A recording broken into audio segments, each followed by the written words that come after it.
I am Dr. Anuradha Odumudi, Founder Director of GeneTech Laboratories, Hyderabad.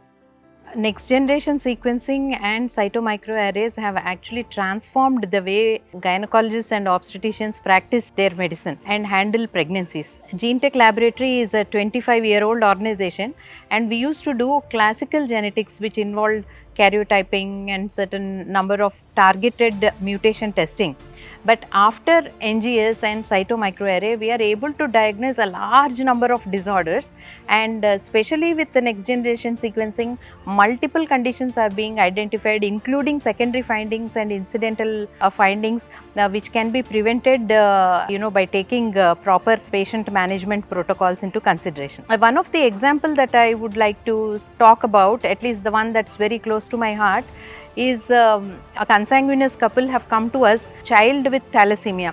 This was 20 years back, and we did gene testing for beta globin gene, which is targeted testing for that gene, and we have identified IVS15 mutation in the child, and we have assured them that we can look for this mutation in future pregnancies, and we did that, and we found that the baby did not have the mutation, and they continued the pregnancy, but they have actually delivered a child with albinism, which is another recessive disorder.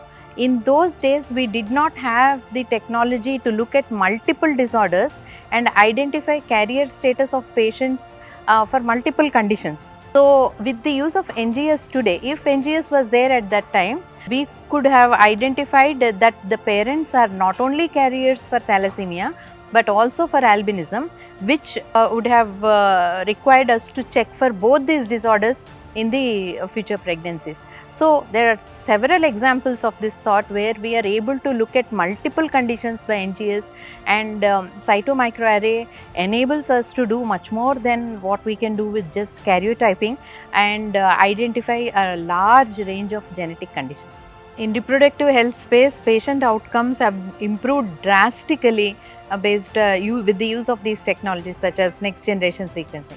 For example, take the area of infertility.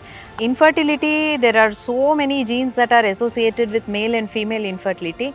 GeneTech has created its own IP of several genotypes which are associated with hundreds of genes associated with infertility, and we identify the root cause and provide pharmacogenomic implication and also preventive management.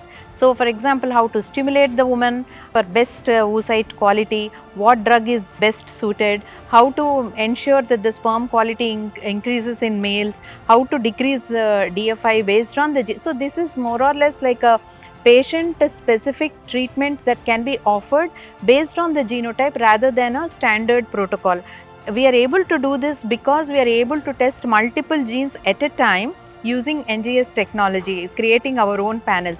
Also in infertility, NGS technology has been used for pre-implantation genetic testing, where you can identify whether the embryo that you would like to transfer has good number of chromosomes, 46 number of chromosomes. So euploid, which are correct number of chromosomes, embryo with correct number of chromosomes is transferred, so that the success rate of infertility treatment increases and recurrent pregnancy losses decrease.